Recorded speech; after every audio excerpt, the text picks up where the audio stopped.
Assalamualaikum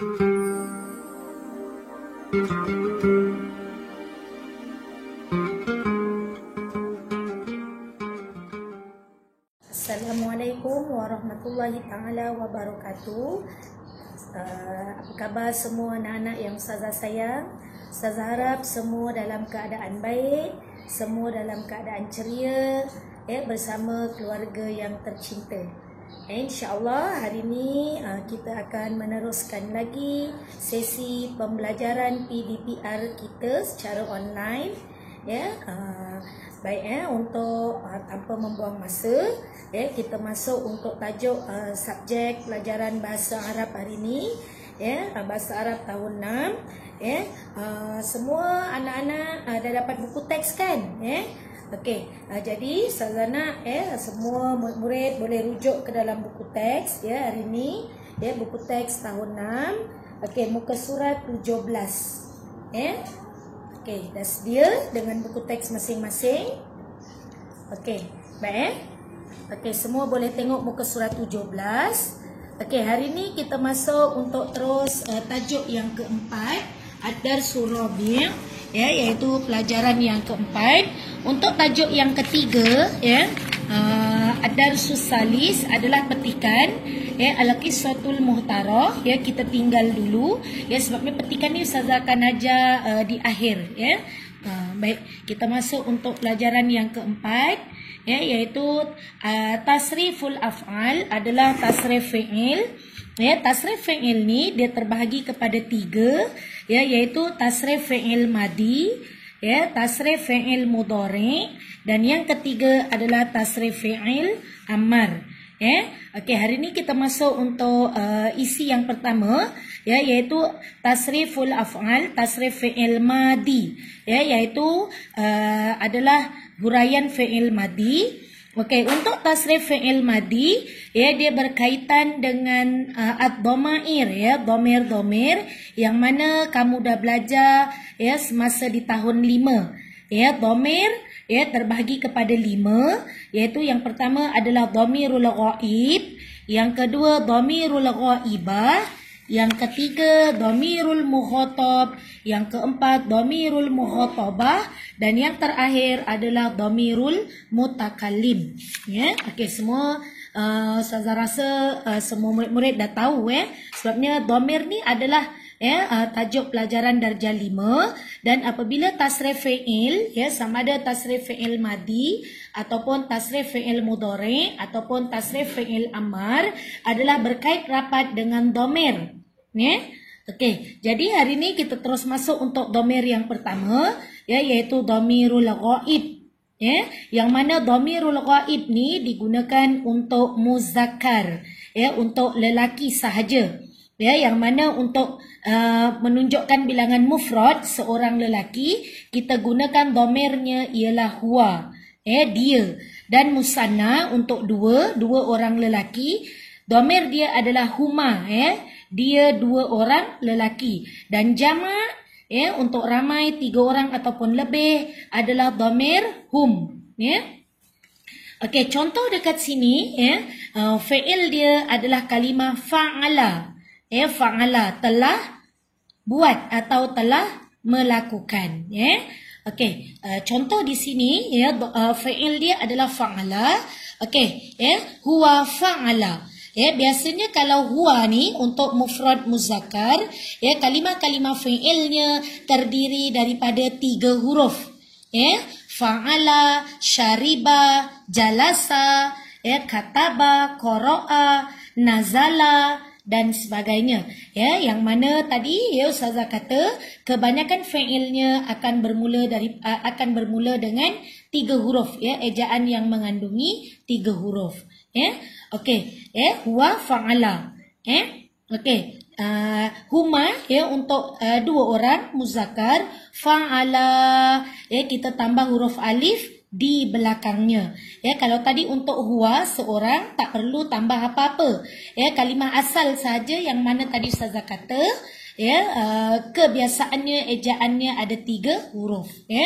Okey, Dan untuk dua tadi, dua orang, musanna muzakkar huma, tadi belakangnya kita letak huruf alif, mesti tambah huruf alif di belakang. Tak boleh tambah huruf yang lain. Kalau jalasa akan jadi jalasa, kataba akan jadi kataba, qara'a akan jadi qara'a dan sebagainya. Manakala jamak untuk 3 orang atau lebih hum, kita tambah waw dan alif. Fa'alu, qara'u, katabu, huruf yang apa tadi? Sebelum huruf yang kita tambah waw, mesti hurufnya kita tukar kepada baris dhammah, baris depan. Sebab kita nak letak huruf waw dan alif. Jalasu, katabu, qara'u dan sebagainya. Tak boleh tambah huruf yang lain. Okey, kemudian dhamir yang kedua adalah dhamirul ghaibah. Yang mana dhamir ini hanyalah untuk muannas. Kalau mufrad muannas, mufradat muannasat, kita akan guna hiya. Dhamirnya ialah hiya. Dia seorang perempuan. Okey, jadi daripada fi'il dia tadi, bila untuk muannas kita kena tambah huruf ta, dan ta kita kena letak tanda sakinah ataupun sukun. Fa'ala akan jadi fa'alat. Kataba akan jadi katabat. Qara'a akan jadi qara'at. Ta mestilah kita kena letak huruf ta maftuha. Ta maftuha dan letak tanda sukun. Okey, kemudian huma untuk dia 2 orang perempuan muannas, fa'alata, daripada mufrad muannas tadi, mufradat muannasat, ta maftuha. Bila kita nak menjadikan kepada musanna, kita perlu tambah huruf alif. Huruf ta tadi bersambung dengan alif. Ta ni adalah menunjukkan untuk muannas. Fa'alata, qara'ata, nazalata dan sebagainya. Okey, kemudian hunna, jamak muannas, fa'alna. Kita tambah huruf nun dan huruf nun tersebut berbaris fathah. Fa'alna. Huruf yang sebelum nun tadi, sebelum kita tambah huruf nun, mesti kita letak tanda mati atau sukun. Contohnya jalasna, katabna, qara'na dan sebagainya. Okey, kemudian kita masuk untuk dhamir yang ketiga adalah dhamirul mukhatab. Yang mana dhamirul mukhatab ni untuk muannas. Okey, anta, kamu seorang lelaki. Okey, fi'ilnya akan jadi fa'alta. Yang tadi huruf sebelum kita tambah ta, ta maftuha yang berbaris fathah, berbaris atas, mesti huruf tersebut berbaris mati. Fa'alta. Anta fa'alta. Sama bunyi macam dhamir tadi. Anta fa'alta. Penambahan huruf ta yang berbaris atas. Mesti ta maftuha. Okey, antuma, kamu 2 orang lelaki. Fa'altuma, kita tambah tuma, sama macam dhamir. Antuma bunyinya, fi'ilnya pun akan jadi fa'altuma, qara'tuma, nazaltuma, dan sebagainya. Antum, dhamirnya adalah antum, kamu semua lelaki, jamak, 3 orang atau lebih. Fa'altum. Tadi kita tambah tum di belakangnya, ta dan mim berbaris dhammah, mimnya berbaris mati. Fa'altum, katabtum, qara'tum dan sebagainya. Kemudian dhamir yang keempat adalah dhamirul mukhatabah, yang mana dhamir tersebut untuk muannas, untuk perempuan, anti. Kamu seorang perempuan. Fa'alti. Sama tadi, kalau ta untuk muzakkar, ti untuk muannas. Ta maftuha berbaris kasrah. Okey, antuma fa'altuma sama juga seperti antuma untuk muzakkar, sebab antuma muzakkar dan antuma muannas adalah sama, dua-dua boleh guna. Fa'altuma. Okey, antunna, kamu semua perempuan, jamak 3 orang ataupun lebih. Fa'altunna, tambah tunna. ya, sama macam bunyi domir. Okey, jadi Ustazah ulang, untuk domirul muhatab dan domirul muhatabah, kalimah fi'ilnya penambahannya sama bunyi seperti bunyi domir. Anta fa'alta, antuma fa'altuma, antum fa'altum, anti fa'alti, antuma fa'altuma, antunna fa'altunna. Ya, senang aja nak ingat. Ya, mesti sama bunyi macam domir. Okey, dan domir yang terakhir adalah domirul mutakallim, yang mana domirul mutakallim ni boleh diguna untuk muzakkar dan domirul mutakallim boleh diguna untuk muannas. Okey, domir dia adalah ana, ya, saya atau aku.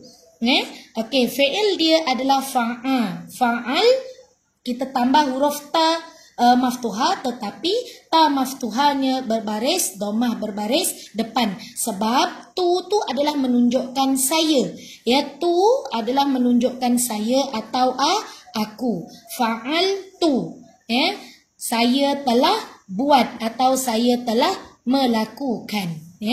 Okey, nahnu, nahnu ni untuk musanna, 2 orang, au jamak, ya, musanna ataupun ramai, 2 orang, 3 orang atau lebih. Okey, jadi bila nahnu, fi'ilnya kita kena tambah huruf nun dan huruf alif. Fa'alna, ya, nun alif menunjukkan bilangan untuk musanna, wal jamak. Ya, kami telah melakukan atau kami telah buat. Yang mana kami ni tadi menunjukkan bilangan untuk 2 orang, 3 orang ataupun lebih. Okey, jadi nanti Ustazana semua rujuk contoh pada muka surat 17 dan 18. Huruf yang bertanda merah ni, yang dalam buku teks, huruf yang bertanda merah adalah penambahan. Penambahan huruf ni kamu mesti hafal. Sebab penambahan huruf ni, kamu tak boleh tukar tambah huruf yang lain. Mesti tambah huruf yang telah ditetapkan seperti mana contoh di dalam buku teks. Kamu kena hafal. Contohnya anta kena tambah apa, hiya tambah apa. Kalau kamu tak hafal nanti tak boleh buat. Dan ingat, tidak boleh ditambah dengan huruf yang lain. Suka-suka nak tambah huruf lain tak boleh. Penambahan huruf dan baris mesti kena sama seperti di dalam buku teks. Okey, baik, Ustazah nak bagi satu contoh kalimah. Okey, semua boleh tengok. Okey, Ustazah bagi dekat sini. Sama macam tadi, mengikut domir. Okey, yang pertama huwa, huma, hum. Ini adalah contoh domirul muhatab.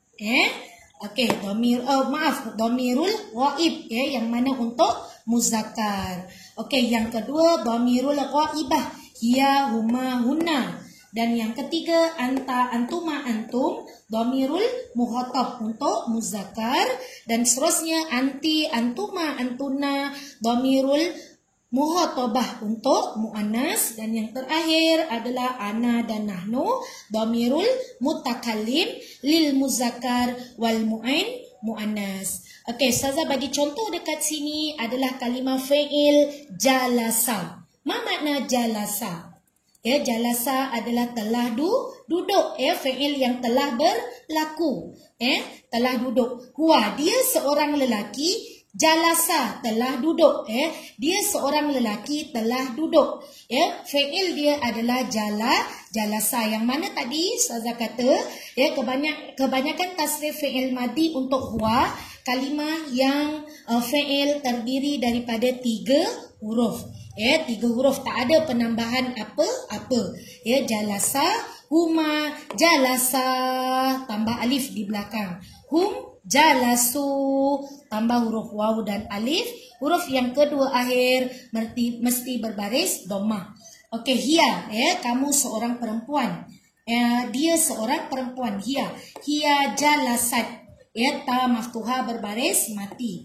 Huma, dia 2 orang perempuan. Jalasata, tambah huruf ta dan alif. Hunna, okey, jamak muannas, jalasna. Nun sahaja. Kamu jangan keliru, kadang Dia buat jalasna, panjang. Panjang tu adalah untuk nahnu. Penambahan huruf nun dan alif. Bila hunna nun sahaja, jadi tidak perlu panjang. Jalasna. Okey, seterusnya anta. Macam tadi Ustazah kata dhamirul muhatab dan dhamirul muhatabah adalah paling senang. Sebab apa? Sebab penambahan hurufnya sama seperti ejaan huruf pada dhamir. Mesti sama bunyi seperti sama dengan dhamir. Anta, jalasta. Penambahan huruf ta berbaris atas. Antuma, jalastuma. Antum, jalastum. Anti, kamu seorang perempuan, jalasti. Antuma, jalastuma. Sama untuk muzakkar dan antuma untuk muannas. Antunna, jalastunna. Okey? Dan yang terakhir ana, untuk mufrad muzakkar atau muannas, jalastu. Ta berbaris dhammah. Nahnu jalasna. Kamu jangan keliru Anta jalasta berbaris fathah. Anti jalasti berbaris kasrah. Ana jalastu berbaris dhammah. Dia berbeza-beza walau ejaan sama tetapi baris yang berbeza. Jalasta, jalasti, jalastu. Okey? Baik. Ustazah nanti Ustazah akan bagi contoh-contoh untuk latihan kepada fi'il yang lain. Ni cuma Ustazah bagi satu contoh. Dan selepas ni Ustazah akan bagi contoh latihan dan murid boleh rujuk di dalam buku teks tadi dekat muka surat 17 dan dekat muka surat 18. Okey, dan Ustazah nak kamu hafal penambahan huruf dan baris mesti kena sama. Penambahan huruf tidak boleh suka-suka kamu nak tukar kepada huruf yang lain. Okey, Ustazah harap untuk hari ni semua murid-murid yang Ustazah sayang dapat faham. Dan sekiranya ada kemusykilan sebarang permasalahan, bolehlah hubungi saya. InsyaAllah saya akan perjelaskanlah mana yang kamu tak faham. Okey, untuk hari ini cukup untuk di sini sahaja. Dan akhirnya wabillahi taufik wal hidayah. Wassalamualaikum warahmatullahi taala wabarakatuh.